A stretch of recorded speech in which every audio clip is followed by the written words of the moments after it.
Welcome to this month's episode of Hempfield Happenings. I'm your host, Dylan Daisy, and this month we take a look at some amazing features from our student reporters here at Hempfield, ranging from a new welcoming mural in Lancaster City, what cheer is all about, 1, 3, 5, changes within the Hempfield High School language department, Pogo sticks helping teach students lifelong lessons, and a previous Comtech student turned WGAL producer. And down in York. All this and more on this month's episode of Hempfield Happenings.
Hempfield High School cheer is a lot more than just stunts and kicks.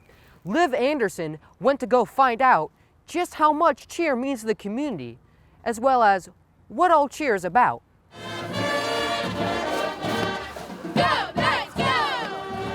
Hempfield varsity cheerleaders are known for putting on a great show every Friday night. But there's so much more to these athletes than the energetic performances they do on the sidelines. The cheerleaders at Hempfield make things look effortless when performing on the sidelines, but the hard work and athleticism that goes into it is extremely overlooked. So some hardships and struggles that we experience as cheerleaders would be when we're losing and trying to really pump up the crowd and pump up the team. And then if the weather's not great, that poses another challenge, trying to be spirited and energetic when it's raining or it's really cold. That is definitely hard for the girls. So just feeding off of each other's energy is a way that we come out of those types of struggles. So I would say that when they work together as a team to push through the struggles, that it makes us stronger. And also I feel like the crowd then starts to feed off of us because we have all the energy that we're trying to bring for everyone around us. 5, 6, 7, 8. Nights. The physical aspects of stunting and standing there for 2 hours and like jumping and throwing your skills and smiling and all this stuff, like it's a lot harder than what it seems than just like standing there and being like, go Hempfield. So I don't know, it's overlooked the skill and the mental challenges that it causes. LETSGO, let's go. We are seen as like really peppy, and it's hard to keep that up all the time, especially when the game's not going as well as we like. So I definitely think that that gets misconstrued and we're not super peppy all the time. Like we have to act like it most of the time, and sometimes it's easier to act like it and sometimes it's harder. 1, 3, 5, 7. One specific aspect of cheer that is way harder and dangerous than it may seem is stunting. There are many risks that go into it that people may not realize. And people are just like, okay, it can't be that hard. It's like lifting weights, but you're lifting up a body and it's more mentally challenging because like you could seriously hurt someone by stunting. And it's like if you mess up the count rings with a basket and you throw before the other person throws, like it can all like go wrong very easily. 1, 3, 5, 7. The other part I would say that can be challenging sometimes is if we're trying to work a skill and it's not hitting, and girls get frustrated or it's just not coming, then I like to revisit it when it becomes challenging because it's not worth getting frustrated over. So sometimes coming back to it a second practice then helps us to be able to achieve that stunt.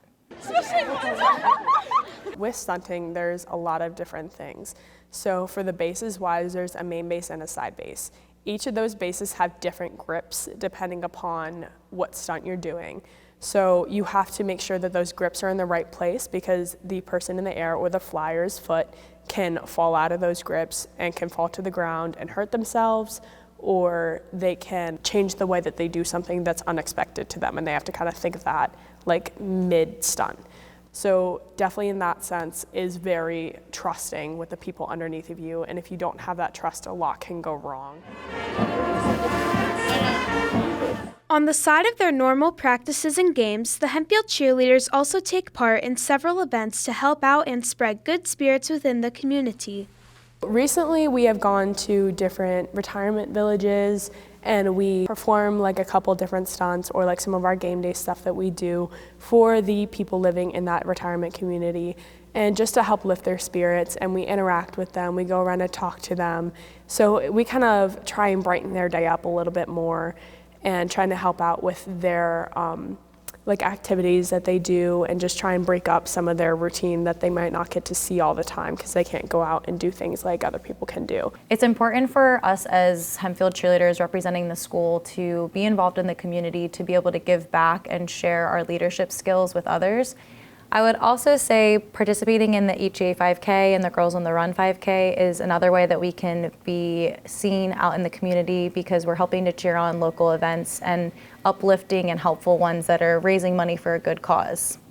The Hempfield cheerleaders are constantly working to put on a great show for the crowd, be exemplary leaders, and a helping hand within the community, regardless of all the stereotypes they are constantly faced with. For Hempfield Happenings, I'm Liv Anderson. Come on, Hempfield! HHS! Lancaster County's art scene is always growing.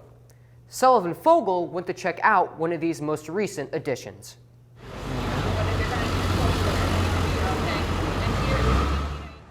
Lancaster is home to various pieces of art that bring us closer together, such as this brand new welcoming mural. This new mural was designed to symbolize the welcoming nature of Lancaster County. We wanted to represent Lancaster and its diversity. People wanted to see other people. People wanted to see diversity, different ages, different skin colors. To make it even more inclusive, I decided to make it interactive so the community could come and we could create something together. So this art piece is called Fish Swimming in Rain. It was a little simple art piece I drew a long time ago when I first realized I wanted to start getting into art more seriously. I wanted to do something very simple, and I thought it'd be cute to do these little fishies in rain for some reason. And it was one of my first serious pieces, and I thought, well, if I'm gonna see it every time I come into the city, I want to see something that meant a lot to me. Lancaster uses art like this mural to represent its immigrant population and was recently recognized as a certified welcoming city. The city welcomes immigrants and refugees from whatever place they come. That means that the community is welcoming to basically anyone that decides to come here and make Lancaster their home. Apart from being a community project, it's also a personal project because I am also an immigrant. I was welcomed in this city in 2015 when I came with my family, and the city received us with open arms. I started my art career, professional art career in Lancaster. I got married in Lancaster, so it's actually very important to me to be part of this project. The Lancaster welcoming mural also shows that art can bring us together physically and spiritually. Sometimes art says more than words, and sometimes when you can't use the right words, art says it all. From the moment that we come together, no matter our differences, no matter our race, no matter our age or social status, and we come together and we work on a project together, art is playing an important role. I think we need so much more. I think public art is so important, and it makes the city look alive. No matter our differences, as humans, we have more similarities. And art is a very authentic way to connect with other humans. The new welcoming mural represents the power of people working together and accepting one another. For Hempfield Happenings, I'm Sullivan Fogel. Now joining me for an in-studio interview is Hempfield High School Student Resource Officer, Officer Stam. How you doing, Officer Stam? I'm doing great, thank you. Doing good? How are Good. you? I'm glad you're here. Thank you for having me. Of course. So let's start from the beginning a bit, considering you are wearing the police badge. What made you want to be a police officer? Well, to help people, of course. My dad was a police officer, and his great-granddad was a police officer. My great-great-granddaddy was a police officer. Actually, no, just my dad was a police officer. And his dad was actually a principal, so those two things kind of go hand in hand, I guess, is why I became a school resource officer. Then why an SRO officer? Well, I have 3 kids of my own, and I would do anything to protect them. So coming to the school, I felt it was important that the school have a person that they can lean on, that somebody that's there to protect them, to fill that void.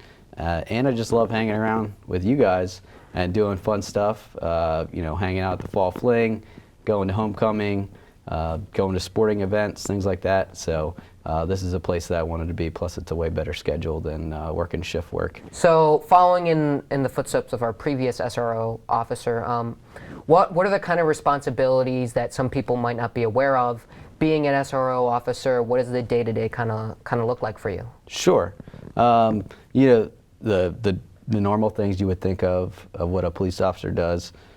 Safety, of course, making sure everybody goes home at the end of the day, being proactive with certain situations before they become a big problem, dealing with the small stuff before it becomes a big problem, investigating crimes. But that's only a small portion of what the SRO does. As a matter of fact, we have what's called the SRO triad, is what I learned about in my training. The law enforcement is one side of that triad. The other sides are being a teacher and then being a counselor.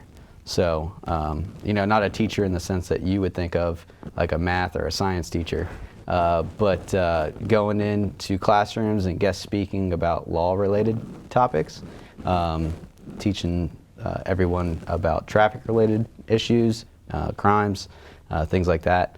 And then the other thing is being a counselor, not like your normal school counselor. But if you see a kid going down the wrong road, you can step in and just have a conversation with them. Get to know them, build a rapport with them. I love just talking to kids and having fun, and hopefully to kind of prevent it from becoming a bigger problem. So that's what I mean by being a counselor too. How would you say Hempfield High School has welcomed you as the new SRO officer? Oh, it's been great. I'm getting along with everybody, which is good. I love interacting with the kids during changeover. I get a lot of fist pumps, say, hey, what's up? Starting to learn names now. This school is filled with 2,300 kids, so it's kind of impossible to learn everybody's name. But I just like getting to know you guys. The staff here is great. We kind of had that reset and mindset from the last couple years. We're coming out of COVID, and I'm the new SRO.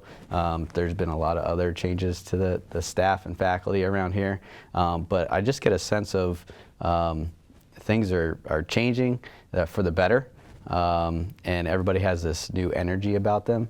So I just love getting involved and hanging out with you guys.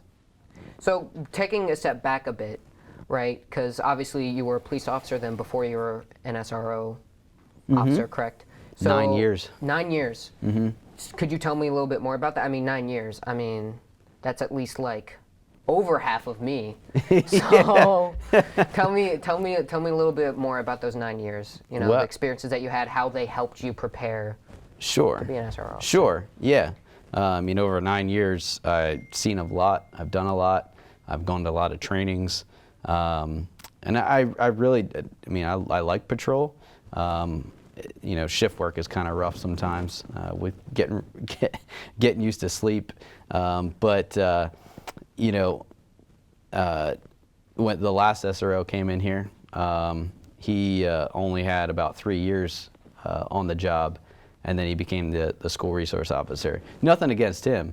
He did a great job. But yeah, I got 9 years of experience. Like I said, I've seen and experienced a lot. So it prepared me mentally for this position, and I came in here with a lot of life experiences to kind of deal with different situations. So yeah, it was great. Well, I'd say you have been pretty available being able to come do this interview. So thank you for being able to talk to me a little bit about your job, and thank you for being our SRO officer. It's a really important job, so thank you. It was a pleasure. Thank you. And now, back to Sully, who goes in depth with the recent language department changes here at Hempfield.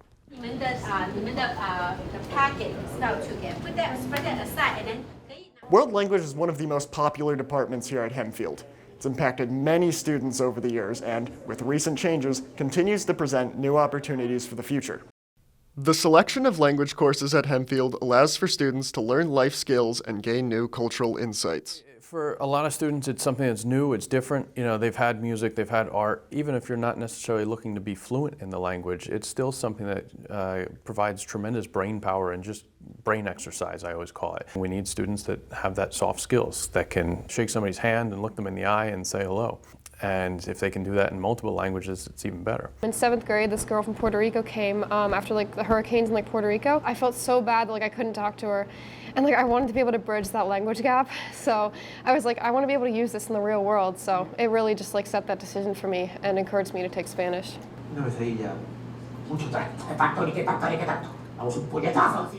New language courses, such as a Spanish film class, have been developed at Hempfield recently with the intention of helping students expand their worldview. Right now I'm taking Cine España.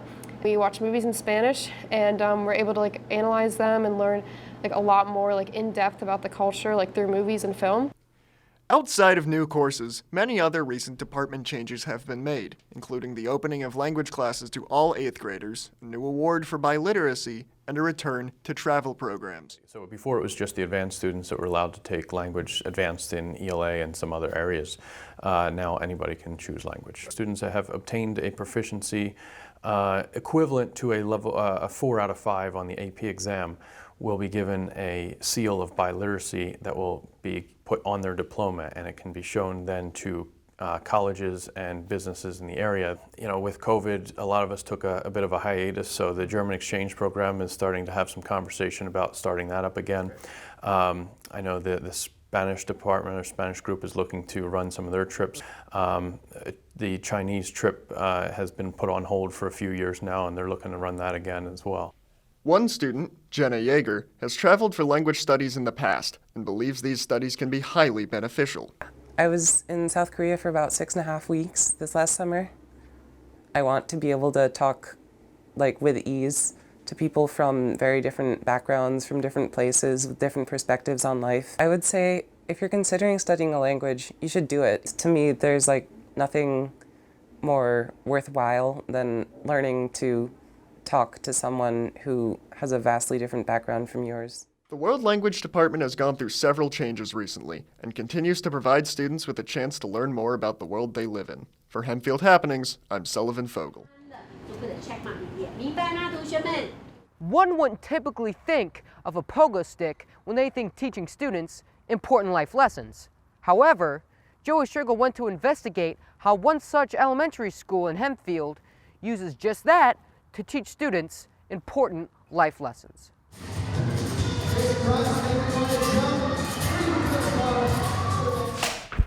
In one such assembly, students gathered in the East Petersburg Elementary School gym to watch professional pogo stick stunt team, Pogo, and learn a lesson about following their dreams.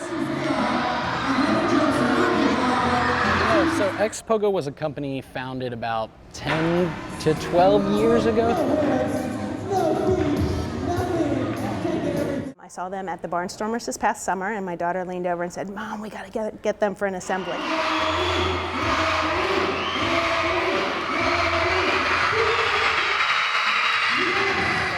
doing flips over people, and it was just a real neat experience. The assembly was filled with exciting sights and activities, from daring pogo stick stunts to even a pogo stick jumping competition.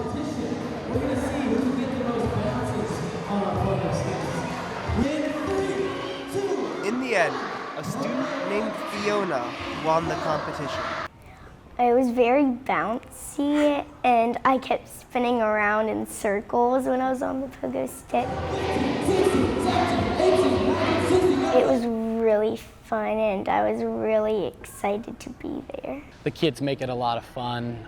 They provide a lot of energy, a lot of noise. So as long as they're excited and they're having a good time, we're having a good time, and it makes everything run super smooth and easy. So.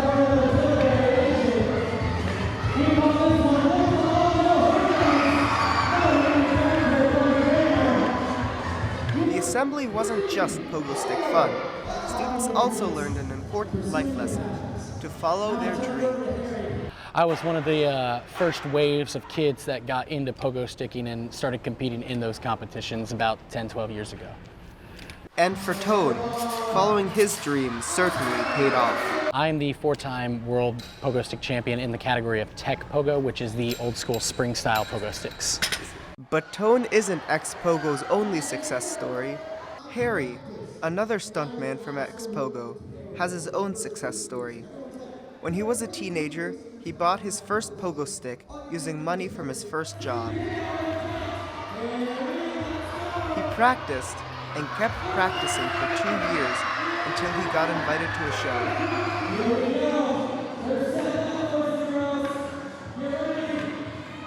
Now, Harry is part of X-Pogo. He's been all over the world doing pogo stick stunts, all because as a teenager, he followed his dream. In the end, the assembly served its purpose. Students had fun and learned to follow their dreams. For Hempfield Happenings, I'm Joey Stribble. Some Comtech students decide to continue their pursuit in communications through other forms of media. Davey Striegel went to talk to one such prior student who now works at a local news station, WGAL. Hello? I am here, outside WGAL studios, where a Hempfield Happenings graduate is employed. After graduating Hempfield in 2015, Erin Hart went to college and became a producer at WGAL. So as a producer, I'm responsible for the 10 o'clock news show. So my show airs on MeTV. So at the beginning of the day, what my day really looks like is I come in, I start looking through my email. So when I look through my email, I'm looking for, okay, so what happened today? Maybe what's the breakdown of the show? So what reporter's doing what? So Barb might be covering election, Ed's covering something down in York, and then we go from there. And you kind of use your news judgment to figure out what you're going to put in your show. So you kind of have to have that sense of, would I want to hear this at 10 o'clock at night? As a producer, she works with the anchors and meteorologists, one of whom is her former Hempfield Happenings teacher, Matthew Binder. When I started teaching these classes, I would always say, hey, someday you might be the first person that becomes my boss on the air. What would that be like? Wouldn't that be cool? So I think it was earlier this semester, back in March, I was sitting at my desk just working at my computer, preparing for the forecast, and the producer comes in to meet with me. Now the producer has a mask on, and I had a mask on, so I didn't have my glasses. I'm blind without these things. And so this person is coming up to me very kind of slowly, just a little bit different than they usually do, and I'm staring at them and going, I know who you are, I know who you are. When she got close enough, it registered that this was Erin. And she's like, I'm your producer tonight. And I was like, oh my gosh, you are the first. You are my boss now. And it was really, really cool. It was a crazy moment because I was very excited and I kept telling everybody, I was like, I'm gonna have my full circle moment. She believes that Comtech was part of the reason she succeeded. So you go through the program. You work cameras, you are the anchor, you cycle through everything. And that really helped me focus on where I wanted to be. When you switch different positions, you learn every position, so you know what the audio person's going through, you know what the technical director's thinking. So having that aspect of, okay, so what they're all thinking during a show kind of helps you know what you're going into a show, essentially. In all honesty, Hempfield has a great program for CommTech. There's some programs that Hempfield has a better program as a high school rather than a college.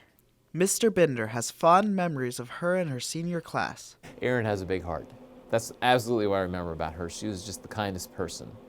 And she worked hard. I could tell she was motivated. And what was a pleasure over the 4 years that Erin was here was watching her grow as a person and as a student.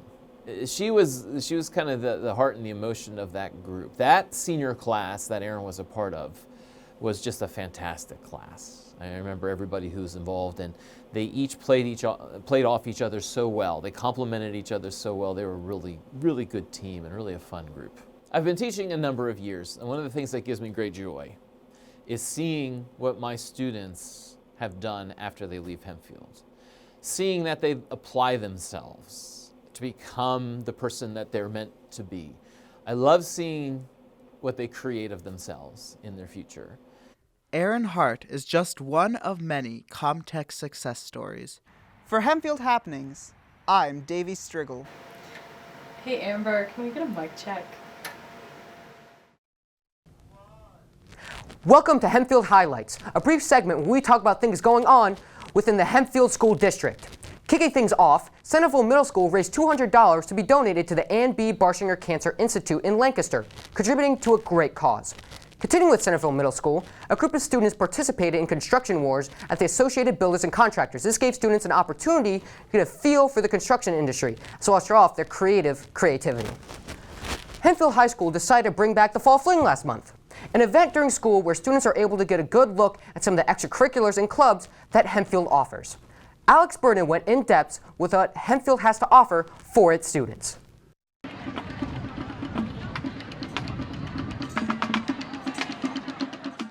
The Renaissance Club hosted the Fall Fling at the Georgia LaSalle Firm Stadium for the first time in years. Students piled into the stadium after Win 5 to watch a series of events involving the homecoming court, who participated in various partner challenges. After, the cheer team threw squishies into the crowd to signify free admission to certain events, while the Hempfield Marching Knights serenaded to several song choices.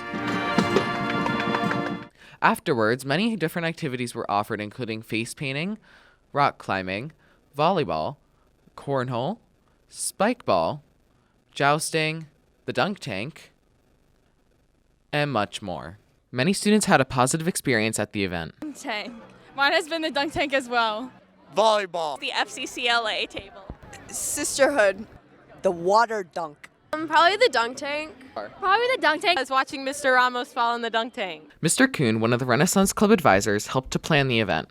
Hopefully the most significant part of the event to students was just the opportunity to come together as an entire school and just kind of enjoy each other and enjoy different activities that we had planned throughout the event. Many students found the event to be a great way to connect with friends and stay involved in many activities. For Studio 7, I'm Alex Burden.